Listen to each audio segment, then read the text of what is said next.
to my channel. My name is Danielle, and if you are new here, this is a channel for all faith, farming and life. And if you are a Sabi, thank you for coming, thank you for joining, and thank you for being patient with me. Clearly we don't have a schedule to this uploading of videos, but I do promise that it's going to be 2 videos a week, so that I can make a promise of. When that's gonna come, we're still trying to figure it out. Last week was a vlog. I could not vlog this weekend, particularly because I just wanted to take some time out, rest a bit. But I'm back, and yeah, I hope you guys enjoyed this video. Short story. So a while back when I was in high school, I actually went to my uncle's place, and when we got there, they were playing chess. Right? They were playing chess, and he's like, I was curious first as to what that was.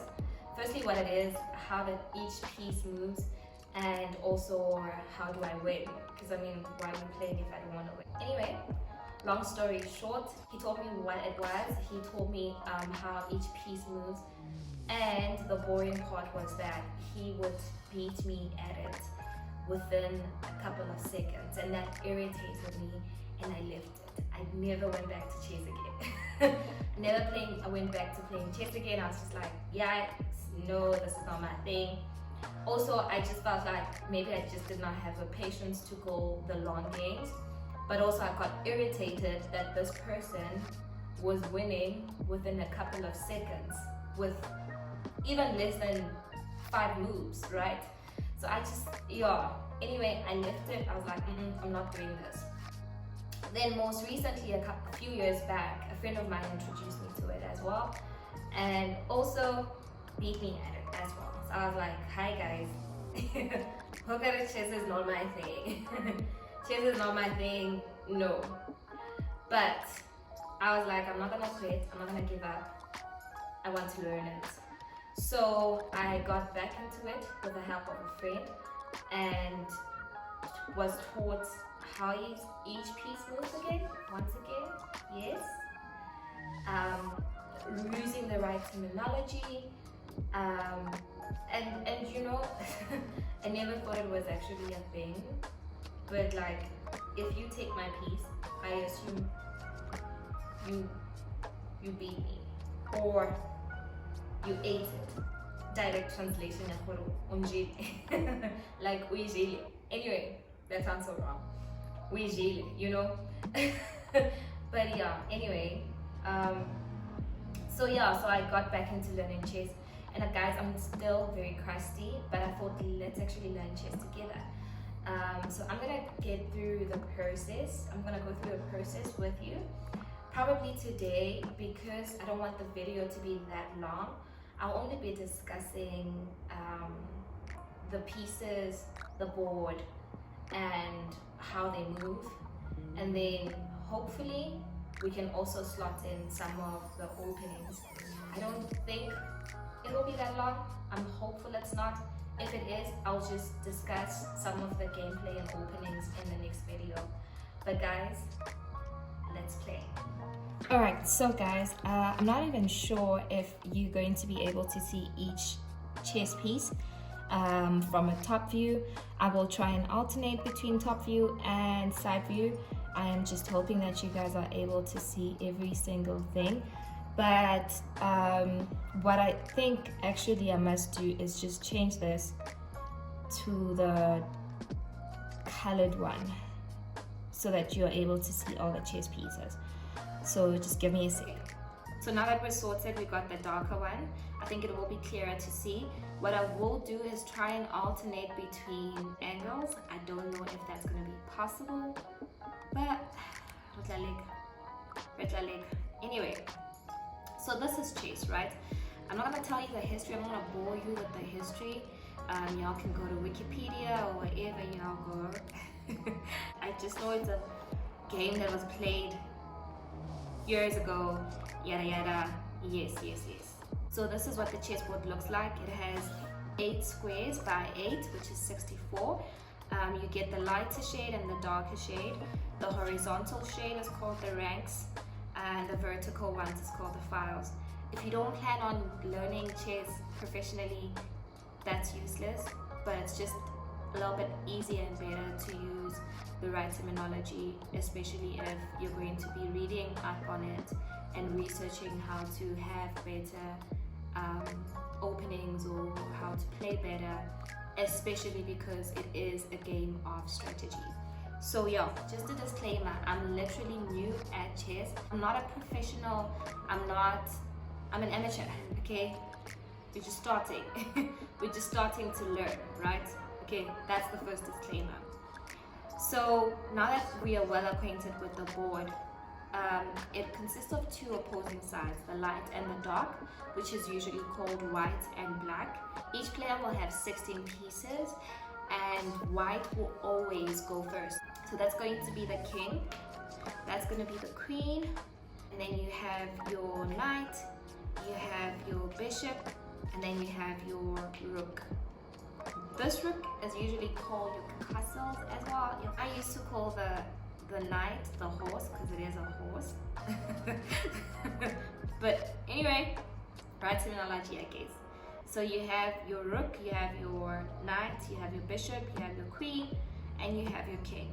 Now, how do you know you even put chessboard right? The lighter square at your right corner, at each player's right corner, needs to be light. So this square right here needs to be lighter. That's how you know you put it right? And how do you know you put the chess pieces correctly is, let me just put these ones. How do you know that you put them correctly? You're going to see at the back row, you should have somewhat like a roof. That's how you know you put it nicely. Guys, get to my chess, man. Anyway, now that we've placed them, you are going to have 2 rooks, 2 knights, 2 bishops, 1 king, and 1 queen. That applies to also the white as well.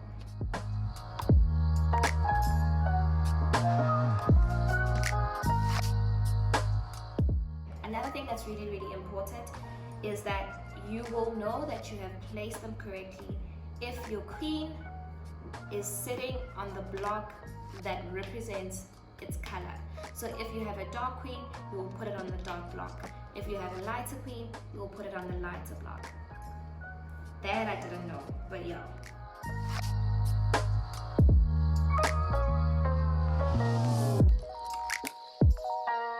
Okay, as I mentioned, this is how your board will look like, and in the front row that will be your 8 pawns.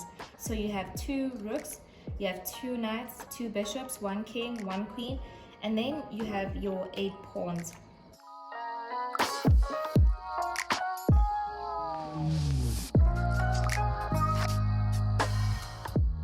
There you go. So this is what your chess piece will look like. And as for who goes first, as I mentioned, the person that will go first is the white. The main purpose of chess is to checkmate the king. That's the main purpose of it. That's the primary goal of it. You want to checkmate the king. So I'm going to show you how they move, and then we can look at gameplay movements. So this is your pawn. I don't know if you can see it. I hope so. So this is your pawn. It will be placed on the second rank, usually on the second row from your back, and it's 8 of them. You get 8 of them, right? So your pawn will move straight forward 1 vacant square, and that is this, just like that. However, if it hasn't moved, then it can move 2 squares forward, right? So this is how it moves, either this or this, just like that. It's also important to note, guys, the pawn cannot go to the side, it cannot go to the back.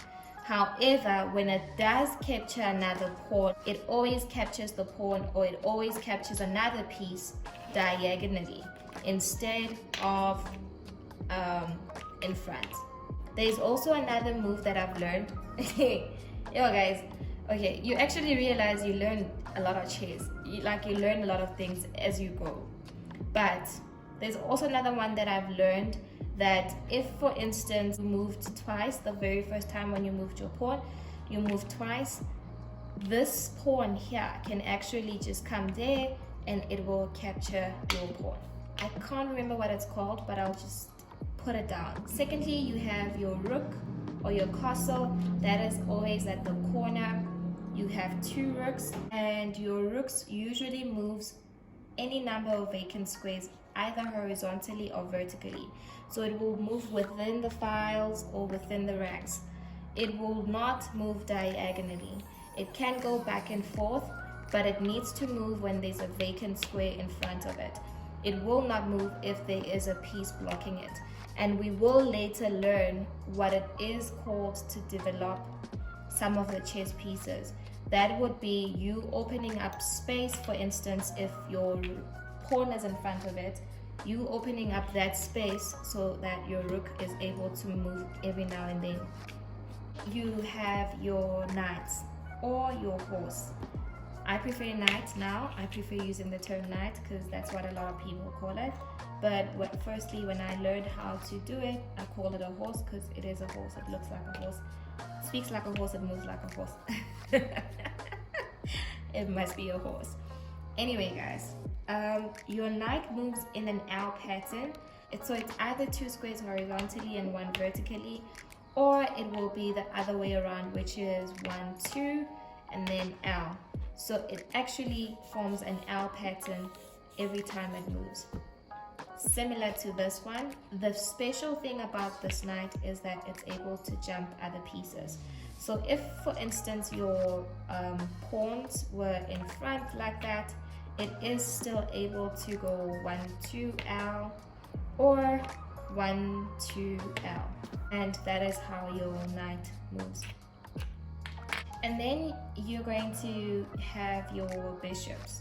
Your bishop moves any number of vacant squares diagonally.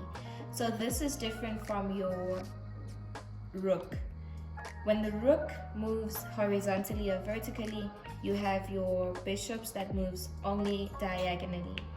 And it's only diagonally to the color that it is on. So for instance, it will go diagonally to A3 or diagonally to E7. However, this one will go F4 or only on your lighter squares. I really hope that this isn't too much information at once. I don't think we're gonna do the gameplay movements, but I really hope that you are able to keep up.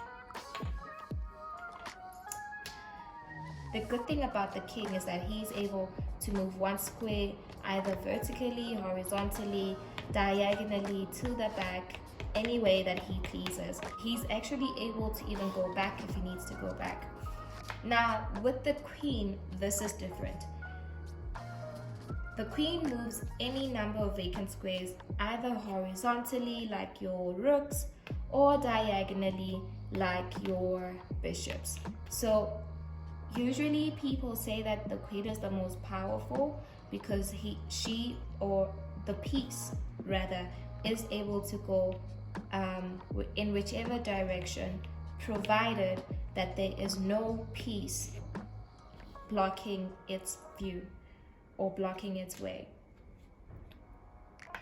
So guys, that is how the movement is. Is it? I know it's a lot. It really is a lot, but I think firstly just acquaint yourself very well with the board, acquaint yourself with each piece and how it moves, and then once you know how each piece moves, you are then able to sort of play a game every now and then. So I will bring up the lessons. I'm hoping that the video is nothing more than like 10 minutes. Really hoping it's nothing more than 10 minutes. That way I'm able to do it on a daily or do it on any other day where we discuss openings and strategies and things like that. But I really hope you did enjoy it, and join me again for another video. Let me know if you are interested in chess, if you like it. I've always thought chess is like a clever man's game, and that's why I wanted to learn how to play it. Okay, I'm gonna be honest, but you actually realize that it is, because it's all about strategy, and also how a person plays also tells you if they like the long game or the short one, if they are defensive or not. I think with chess, usually you can play the man, but then again, I'm an amateur and I don't know yet how to play. We're gonna have fun with this, okay? We're gonna have fun with this. The next time you play chess, wherever you are, you will be good at it. So yeah, guys, please do join me as I go on my journey of learning chess, and I hope that you learn it as well. And thank you so much for joining me and subscribing and liking and still coming back. I'll see you on another day where we will be discussing openings. Thank you so much for joining me, and